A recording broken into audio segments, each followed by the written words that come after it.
Canal del Congreso, el canal de la Unión, presenta.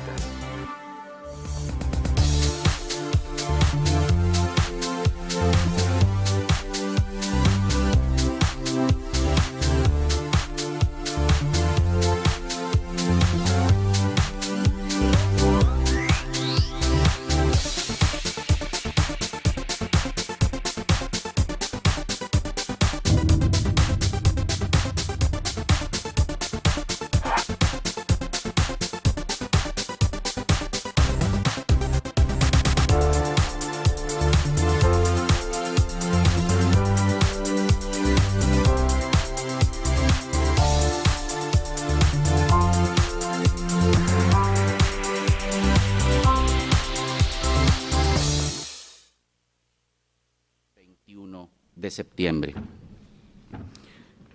El día de hoy contamos en el Presidium y tenemos el honor de recibir para escuchar su conferencia magistral al doctor Johan Galtung, quien es Premio Nobel de la Paz y fundador de Estudios para la Paz. Asimismo, adelante, claro. Muchas gracias, doctor. Sea usted bienvenido a México. Acto seguido, escucharemos las palabras de apertura de la diputada por el Distrito 9 de la ciudad de Guadalajara, Jalisco, a la diputada Leticia Mendoza Curiel. La escuchamos, diputada.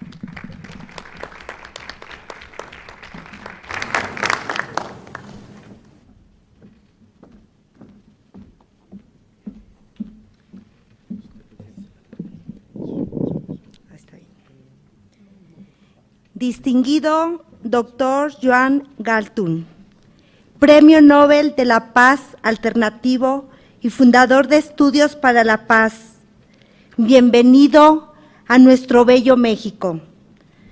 Nación de grandes pacifistas, bienvenido sea usted. México es y será su casa. Maestra María de los Ángeles Cortés Ríos, directora del Centro de Estudios para el Adelanto de las Mujeres y la Equidad de Género. Gracias por ser siempre solidaria. Doctor Fernando Montiel Tiscareño, experto en mediación de conflictos. Doctor Carlos Peralta, presidente de la Organización Mundial para la Paz. Licenciado Irán Valdés Chávez, primer presidente de la Comisión Nacional para la Cultura de Paz y la No Violencia, organismo ciudadano CONAPAZ, México. Sean todos bienvenidos a la Cámara de Diputados. Estamos ante el inicio de grandes retos para nuestra patria. Inicio de esta 62 legislatura, preámbulo de un nuevo gobierno, de una etapa histórica para el mundo, el inicio de sembrar educación para la paz en nuestro país. Nos queda claro que la paz no es un estado pasivo, carente de fuerza o bien como una idea imposible de obtener. La cultura de la paz es vigente, viable y oportuna. Ante esta etapa histórica, como mexicanos sabemos que debemos corregir nuestra manera de vivir y de pensar. Comprendemos que la violencia es el problema en sus diferentes dimensiones, formas y manifestaciones, y si entendemos cómo desintegrar estos círculos, seremos capaces de construir alternativas para la solución de conflictos, no siendo estas la misma violencia maquillada. Segura estoy que debemos construir alternativas basadas en la cultura de la paz. El impulso en el tema y la educación para la paz son el cimiento para crecer y fortalecernos en el desarrollo social, donde el proceso armónico del trabajo crea las bases para una sociedad comprometida consigo misma y con su entorno, provocando así el asalto cualitativo y cualitativo de las condiciones para una vida mejor. La cultura de la paz en estos momentos, para todos nosotros, debe ser un compromiso social, pero sobre todo político. De mi parte, existe la voluntad y el compromiso de convencer a mis compañeros diputados para legislar en política pública en materia de la cultura de paz, convenciéndolos de que es una herramienta eficaz para la transformación directa, buscando en cada momento una vida digna para todos, pero sobre todo la base perfecta para un mejor futuro para las próximas generaciones. Sin duda alguna, educar para la paz implica promover entre nosotros y entre todas las personas una actitud crítica frente a situaciones de violencia que nos mueva a resolver constructivamente esos conflictos. Es por ello que es un reto la construcción de una cultura de paz, por lo que abrazo sus propuestas, doctor. De ahí la importancia de involucrar a toda la sociedad, pero sobre todo a padres y madres de familia, docentes, estudiantes, directores y a los líderes, para lograr una educación integral en donde los esfuerzos de todos ayuden a construir un México en paz. Muchas gracias.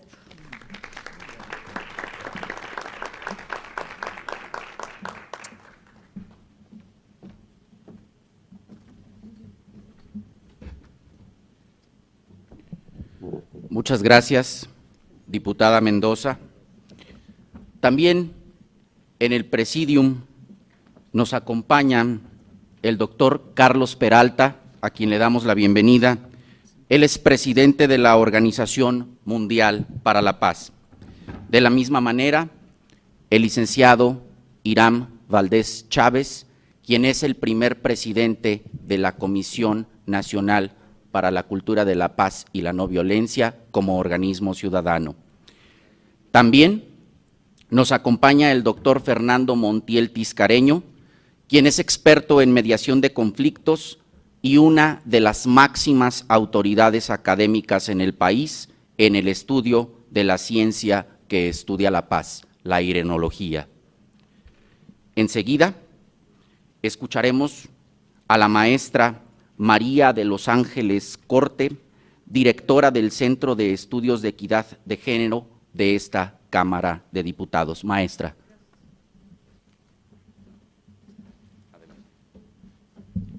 Bueno, ni qué decir que hoy es un día de fiesta. Hoy es un día de fiesta porque está con nosotros Johan Galtung, sin lugar a dudas, una personalidad y la autoridad más reconocida en el tema de la búsqueda de la paz, de la investigación.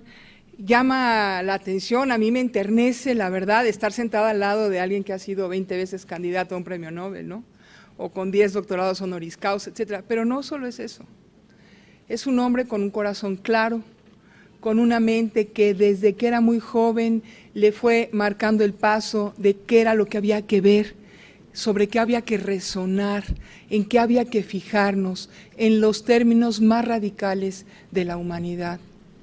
Eso es lo importante, me parece a mí, en términos humanos, de estar hoy aquí con usted, doctor. De verdad, es un honor, pero desde el corazón, no un honor protocolario solamente, que bueno, aquí en la Cámara se nos da, ¿no? Pero es fundamentalmente desde el corazón, es un día de fiesta. Sabe, necesitamos escucharlo.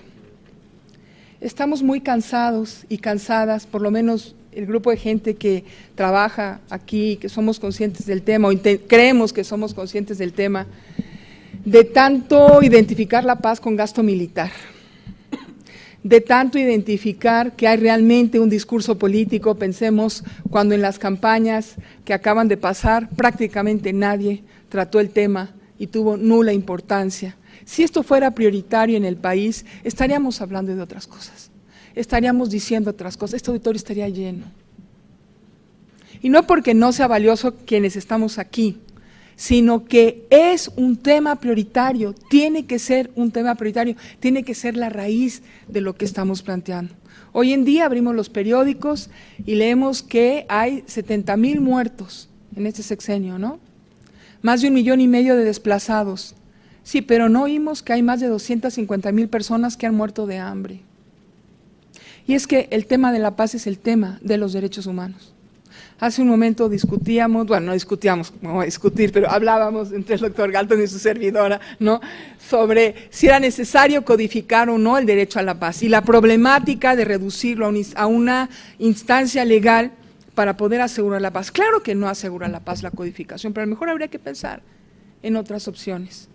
Nos hace falta, necesitamos oír otro mensaje, pero necesitamos también poder asumir otra visión que lamentablemente no solemos tener en estos encuentros. Por lo tanto, para este conversatorio, yo le agradezco, doctor Galton, que esté aquí, por supuesto a todos los compañeros que están en el Presidium.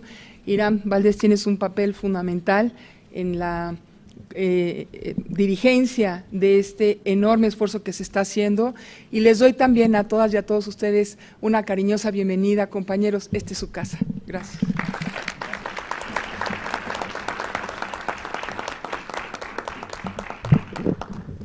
Muchas gracias, maestra. Como todos ustedes saben, en estos momentos se está discutiendo una de las reformas más importantes para el país, que es la reforma laboral. Con ese motivo, la diputada Leticia Mendoza se va a tener que retirar en virtud de que ella es integrante de dicha comisión y están en plena discusión del asunto. Por tal motivo, diputada, le agradecemos mucho su presencia y esperamos verla pronto.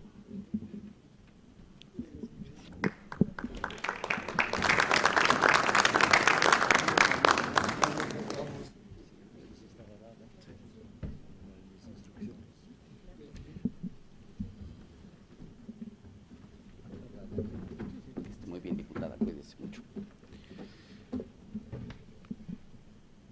Enseguida, pues ya todos tenemos bastantes ganas de escuchar la conferencia magistral del doctor, para lo cual les pido de la manera más atenta que apaguen sus celulares a efecto de que no haya ningún tipo de interrupción durante las palabras del doctor. Doctor, una vez más, bienvenido, muchas gracias por estar aquí, lo escuchamos.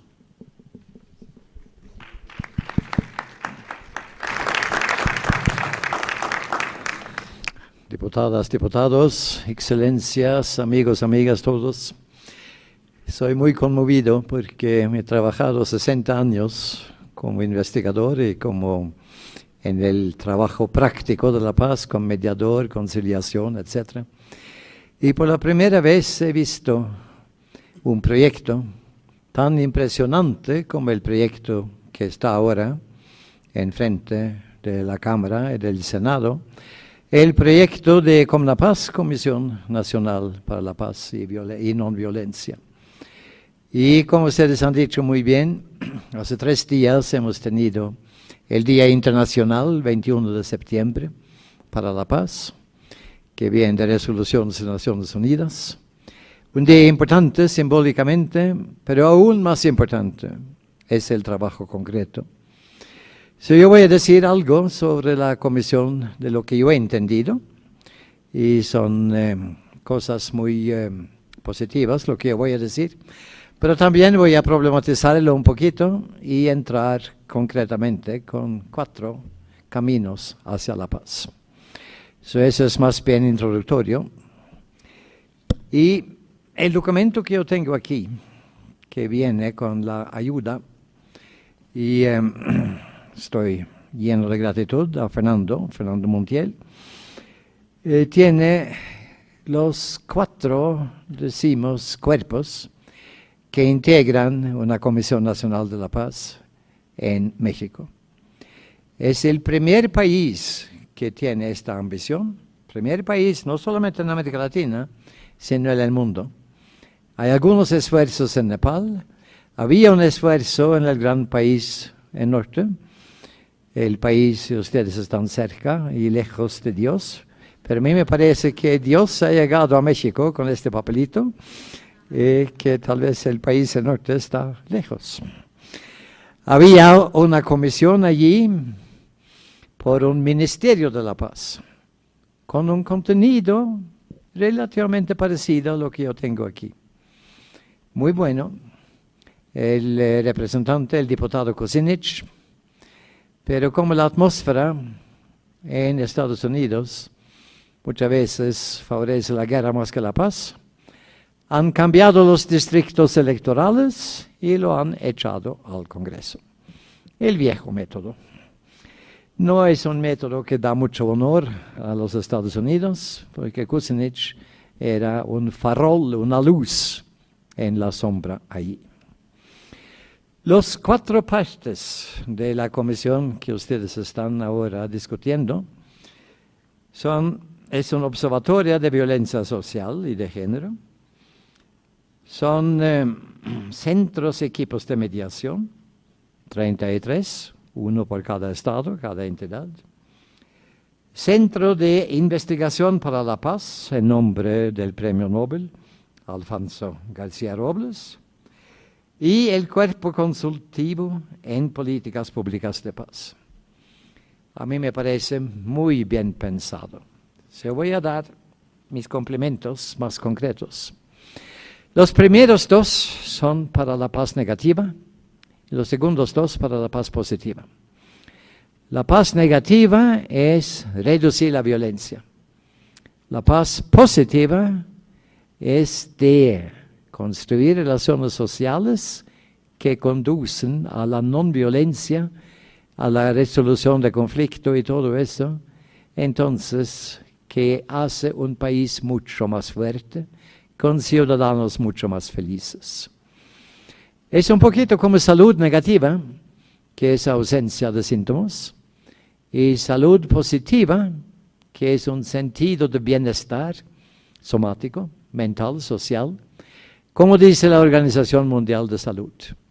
Es una buena definición. Una buena definición. Y la ciencia de la paz no es una ciencia social, es una ciencia muy parecida a medicina. Se trata de diagnosis, prognosis, terapia. Se trata de hacer algo, no solamente investigar y escribir libros. Y por eso yo he tenido mi vida, hasta ahora, voy a continuar muchos años más, en 2 binarios paralelos. Entonces, el binario de investigación, la teoría, y el binario de la práctica. El número de libros que yo he escrito y el número de conflictos que yo he mediado es más o menos lo mismo, 150 en cada caso. Estoy teniendo una vida muy activa y muy interesante. Voy a regresar un poquito a eso. Paz negativa es como poner hielo cuando una persona tiene fiebre. Es muy claro que la fiebre puede no solamente disminuir, sino desaparecer. Pero hay algo por abajo que llama la atención. Hay que hacer algo con eso. Salud positiva es hacer algo con eso. Y, por ejemplo, fortalecer la capacidad de inmunidad del cuerpo. Y fortalecer las relaciones que esta persona tiene con su familia. Para que las tensiones y los conflictos que él tiene no tienen sus efectos somáticos. Todo eso es holístico, dialéctico, y por eso muchas veces la epistemología occidental no es suficiente. Eso es una crítica, yo puedo regresar a eso. Tenemos un axioma. Cuando hay violencia, hay siempre un conflicto no resuelto por atrás o por abajo, en los yacimientos ocultos de la sociedad. Y por eso yo digo siempre a periodistas, 2 preguntas a los políticos. Pregunta número 1, la violencia que hemos visto ayer, totalmente inaceptable. Pero ¿qué es el conflicto subyacente que genera esta violencia? Y número 2, señor presidente, ¿qué va a hacer usted con este conflicto? Estas son las preguntas esenciales. Son muy pocos políticos que pueden contestar a eso. Muy, muy pocos. Y no es siempre tan evidente cuáles son las respuestas. Por eso hace falta de un observatorio de violencia. Es el punto 1 en este proyecto. Un observatorio que tiene sus datos muy concretos. Número 2, hace falta de mediadores que entran inmediatamente buscando el conflicto para buscar soluciones. Y el proyecto de Comuna Paz tiene 33 mediadores principales, cada uno por cada estado del país. Un observatorio y mediadores. Reduciendo el conflicto, tenemos la posibilidad de reducir la violencia. Número 3, un tipo de, como se dice aquí, Centro de Investigaciones para la Paz. Pero aquí hay que decir que no se trata solamente de análisis y teoría, se trata de sugerencias.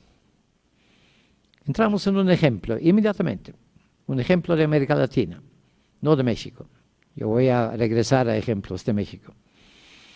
Malvinas, Falkland. Por cada uno es muy claro que pertenece a Argentina, por razones históricos y geográficos, y tal vez aún más importante que pertenece a América Latina, porque ahora está creciendo una América Latina, está en el horizonte Estados Unidos de América Latina y el Caribe.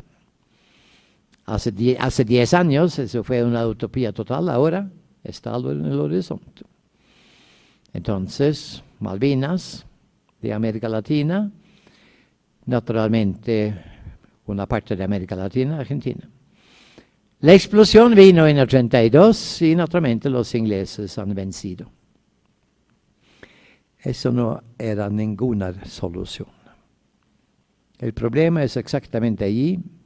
Pero ¿cómo podemos analizar el conflicto? Para analizar un conflicto hay que hablar con la gente. Hay que tener una pregunta.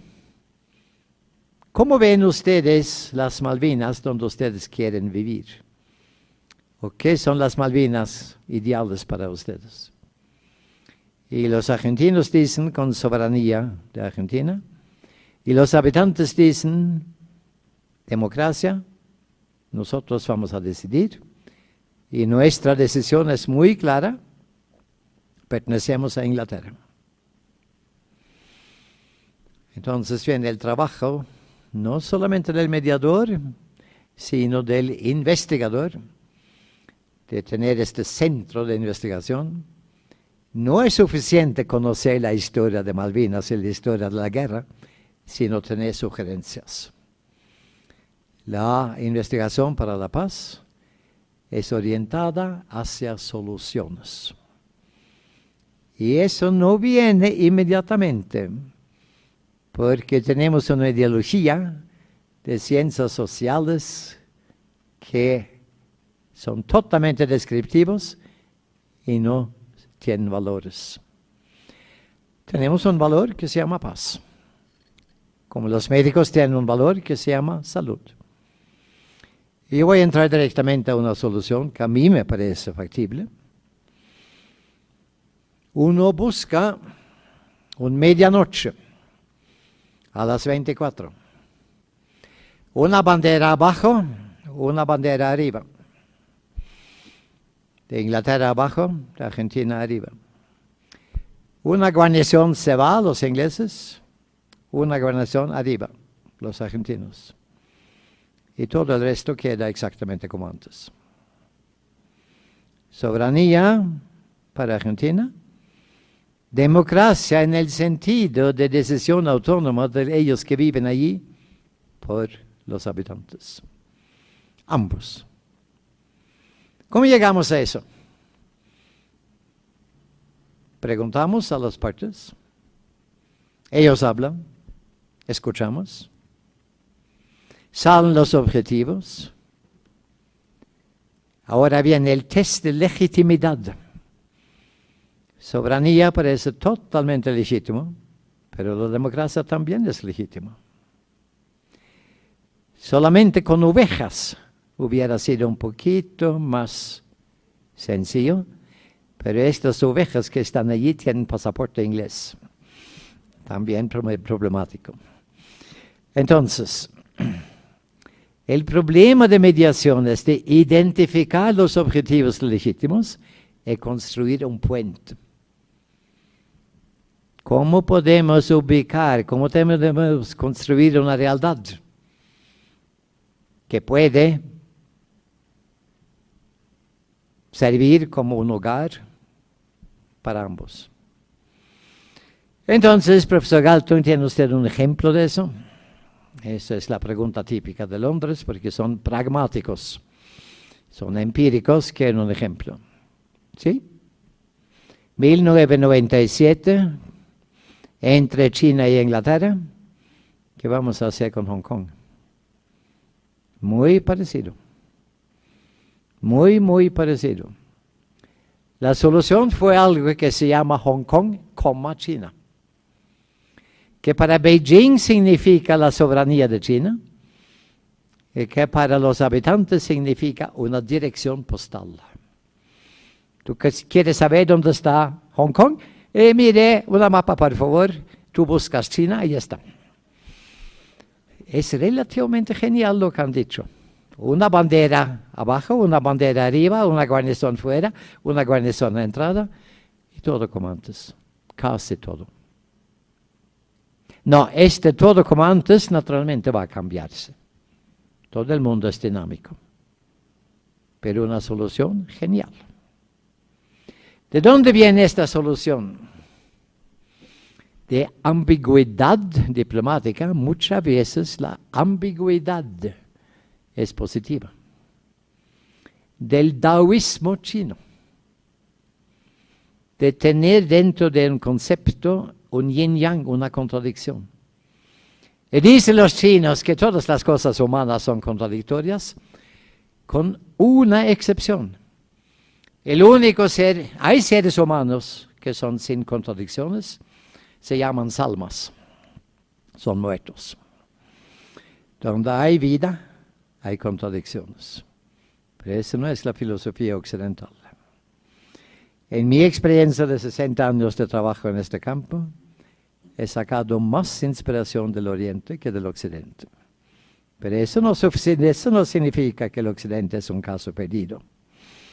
He encontrado mucha más inspiración de mujeres que de hombres, pero eso no significa que hombres son totalmente perdidos. Yo también soy un tipo de hombre. Ahora, he indicado algo.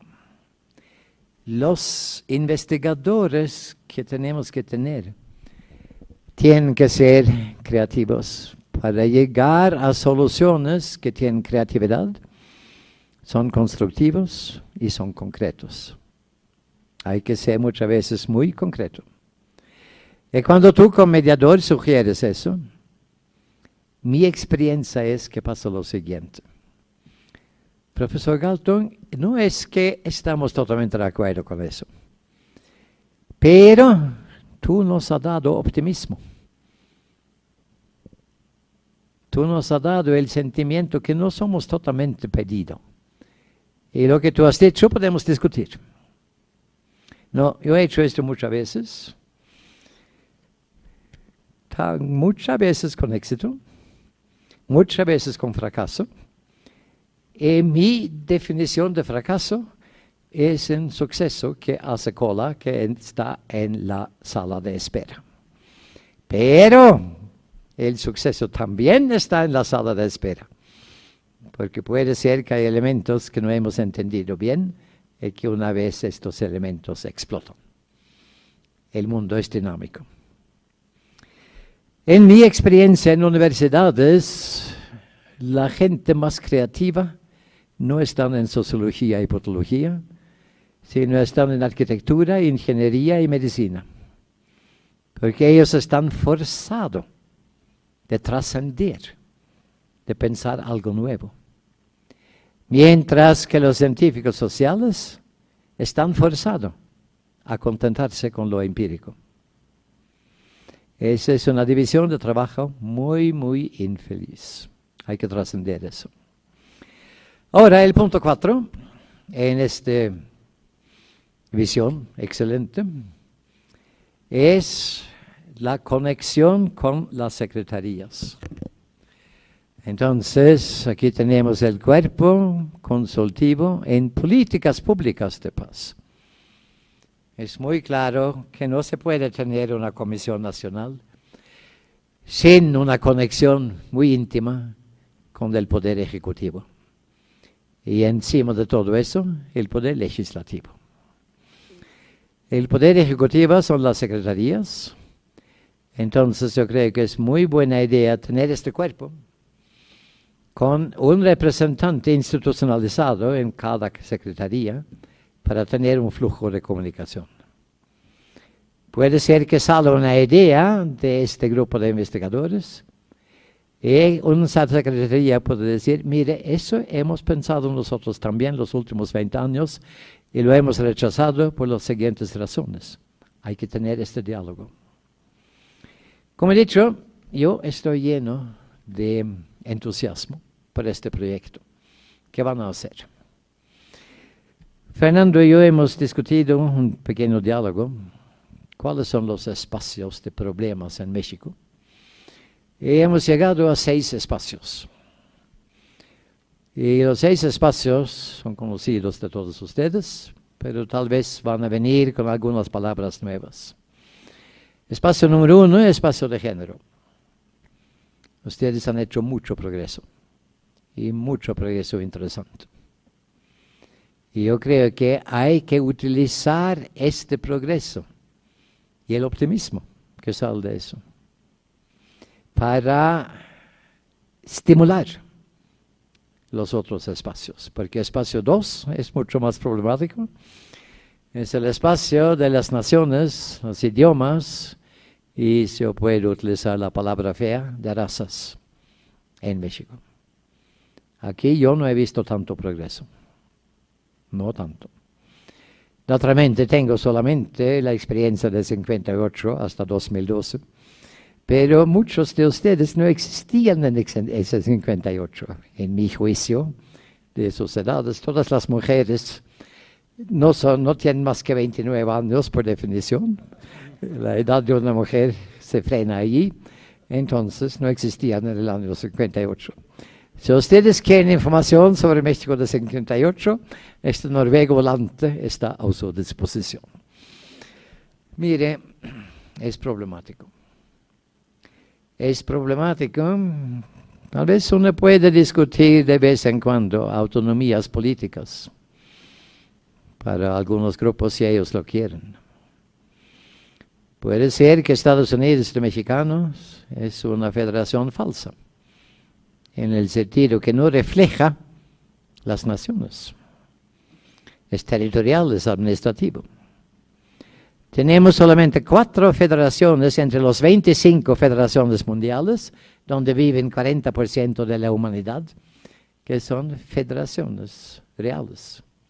Suiza, Bélgica, India y Malasia. 2 en Europa, 2 en Asia, nada en África, donde hace falta de eso, con 53 países con 500 naciones. Nada en América Latina. Mire, la federación es importante, como una solución posible, pero yo no he dicho solamente que ese es un discurso que hay que entrar. Número 3, como espacio, es el espacio de la desigualdad económica. Flagrante, totalmente inaceptable. El problema para mí es menos los ricos que el sufrimiento abajo. Entonces, entramos en este espacio con la idea posible que suben la gente abajo. ¿Cómo podemos hacer eso? Hay un modelo, y yo no voy a ocultar que este modelo viene de China. Es un modelo muy eficiente. Han llevado a 400 millones de la miseria rural a clase media bajo en ciudades durante 14 años, entre 1991 hasta 2004. 14 años, 400 millones, según Banco Mundial. La primera vez en la historia mundial. Uno hubiera pensado que eso puede ser interesante. Y como yo, con mi esposa japonesa, muy a menudo visita Beijing y toda la China. Entonces yo obtení la dirección del ministerio que dirige todo eso, para entender cómo se hace. Ellos han dicho que vamos a contestar a su pregunta, pero antes de contestar vamos a decir una pequeña cosa. Usted es la primera persona de Occidente que nos ha visitado. Eso no es muy bueno. De aprender algo, eso no significa aceptar todo que viene de China. De un partido único, por ejemplo. Significa solamente que la humanidad es complicada, compleja, que cada uno tiene su experiencia, y tú puedes viajar en todo el mundo y dices, eso es interesante, eso es interesante, eso es interesante. Y como dicen los franceses, je prends mon bien où je le trouve. Lo que es bueno para mí, lo puedo encontrar, todo lo encuentro. La receta es lo siguiente. Empezamos con los municipios con más miseria. No empezamos arriba con un capitalismo donde vienen los efectos después de 4 siglos abajo. No empezamos allí. No rechazamos eso. Decimos solamente que no es capaz de resolver el problema de miseria. En las comunidades con más miseria, entramos con 5 sectores. El sector público, el sector privado, el sector de ONG, el sector técnico, científico y el sector coordinador. En mi experiencia, alrededor del 10% del pueblo mexicano se llaman coordinadores. Yo creo que no hay ningún problema para ustedes de encontrar coordinadores por algún lado. Exactamente dónde vienen no lo sé, pero muchas veces. Y los que no son coordinadores, una parte de ellos son licenciados. Licenciados, exacto por qué, no lo sé, espero que no es para matar, pero eso es James Bond. Eso es muy vista de fuera, ¿no? De un noruego volante. Entonces, entramos allí. ¿Qué hacemos? Hacemos microempresas con microcrédito. Estas empresas tienen como su objetivo de producir alimentos, agua pura, vestidos de materiales locales, lo máximo posible, casas de materiales locales. Tal vez hace falta de una federación de municipios vecinos. Todo lo que hace falta para la salud y la educación. Hierbas, doctores, enfermeras, que también saben lo que no saben, pero saben suficiente para hacer algo con las 10 enfermedades más importantes. Alfabetización, enviando estudiantes con voluntarios, con un pequeño estipendio, para vivir con familias vecinas y alfabetizar. ¿Por qué es importante el alfabeto? Para ser miembro de la comunidad simbólica. Y no hay que alfabetizar solamente los niños, los adultos también. Y hay muchos adultos que han sido alfabetizados, pero no tenían ninguna posibilidad de utilizarlo. ¿Quién van a hacer eso? Los más miserables. La eficiencia de ellos es mínima. Porque padecen de algo. No saben leer y escribir.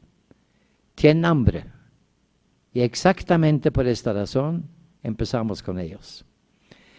La experiencia es que después de 2 años pueden satisfacer sus propias necesidades básicas.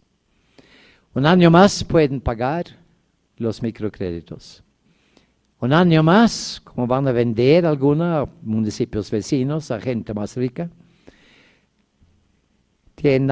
porque tienen dinero en el bolsillo y pueden participar en la sociedad capitalista. ¿Por qué no? Yo no voy a rechazar eso. Yo estoy solamente diciendo que tal vez hay que tener una parte comunista también, haciendo hincapié en las necesidades básicas.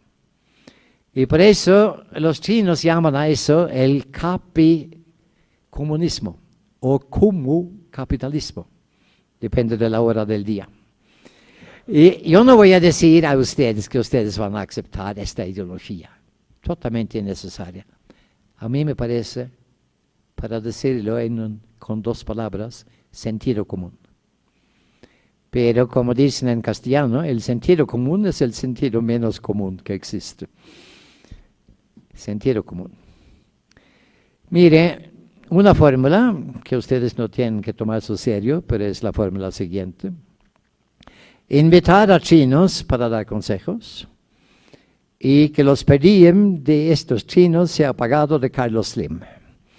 Él tiene un poquito de dinero excesivo y no sabe exactamente qué hacer con eso. Los chinos con la condición de después de haber hecho buen trabajo, que no se queden. Mire, eso es solamente modos de pensar. Yo tengo una ventaja comparativa. Conozco el mundo relativamente bien.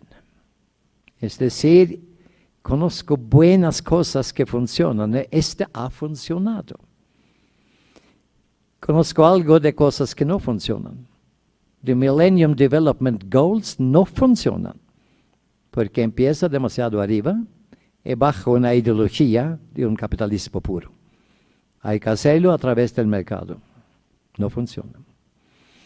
Esta combinación ecléctica de los chinos es importante. Entonces, yo he dicho algo ahora sobre el espacio económico. Los 2 próximos espacios se llaman la industria de narcotráfico y la industria de violencia.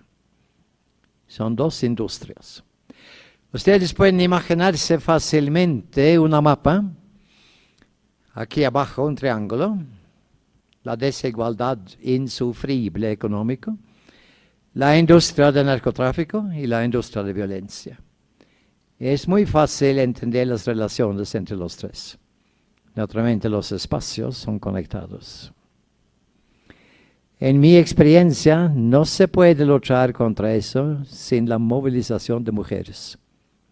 Y muchísimas, montones, millones. La movilización de ONG. La movilización de gente con inspiración espiritual. No se puede utilizar solamente los mecanismos del Estado. Como la industria de la violencia implica no solamente bandas, familias y todo eso, sino también la policía y el militar. Para mí la situación de México es mucho peor ahora que hace 10 años. Y mi pronóstico por los siguientes 10 años es mucho peor.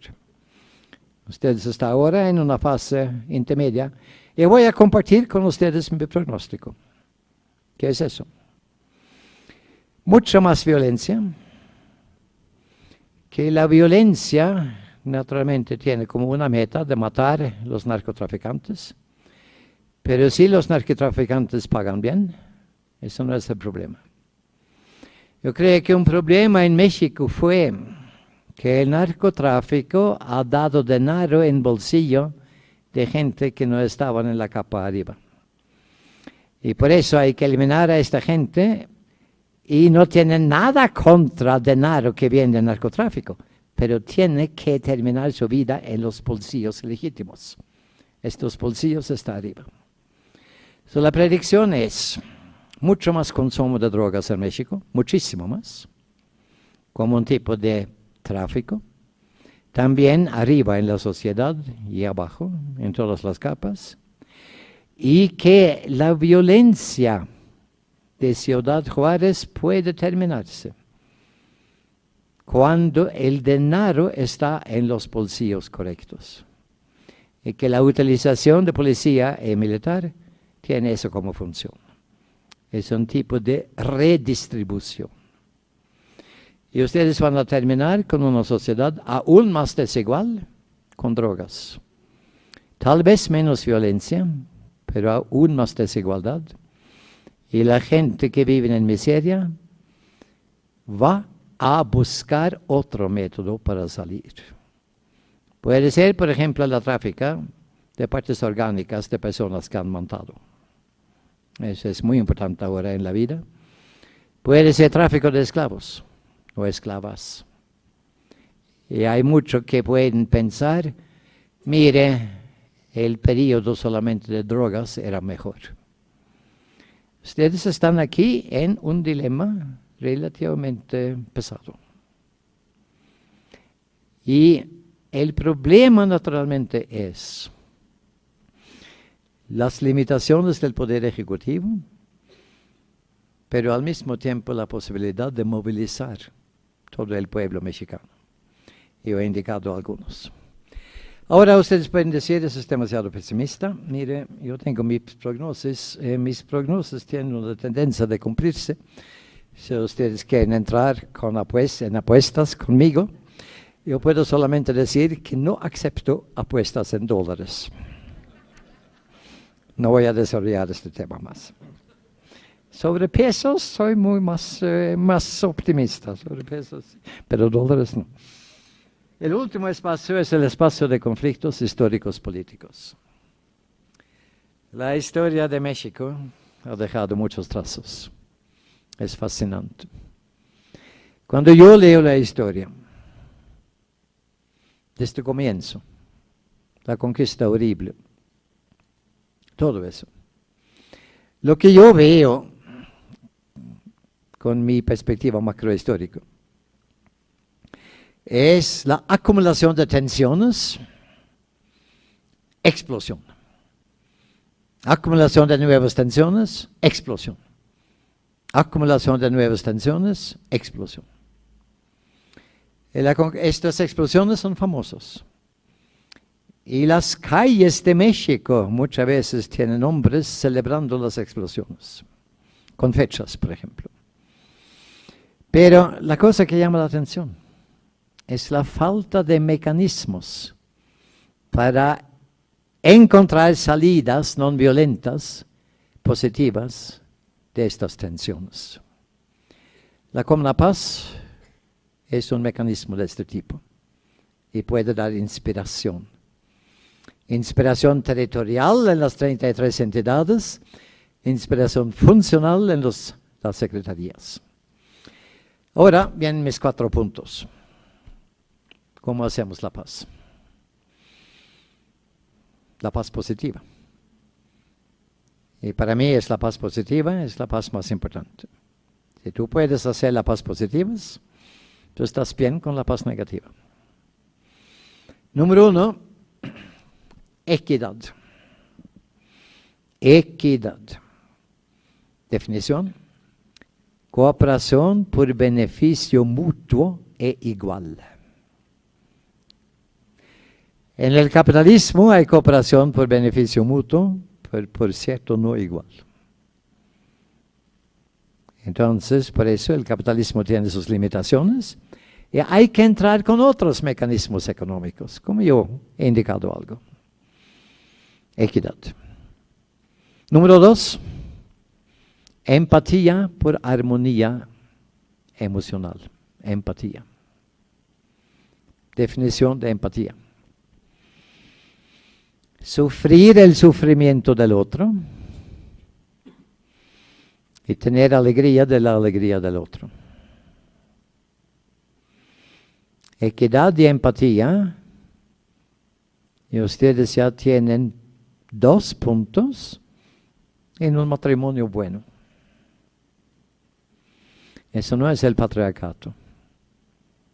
En el patriarcado no había nada de cooperación por beneficio mutuo e igual. Equidad significa que los dos comparten las funciones difíciles, tal vez sucias, y las funciones más inspiratorias, estimulantes, con desafío para el desarrollo personal. Empatía es de entender en la cara del cónyuge que algo no está bien o que algo está muy bien. Yo he sido funcionario como mediador en alrededor de 25 matrimonios en todos los continentes y alrededor de 20 países. Tengo un poquitín de experiencia y cuando es muy claro que los dos cónyuges son muy felices cuando el otro sufre, y sufren muchísimo la alegría del otro, uno puede decir que el matrimonio está un poquito dudoso.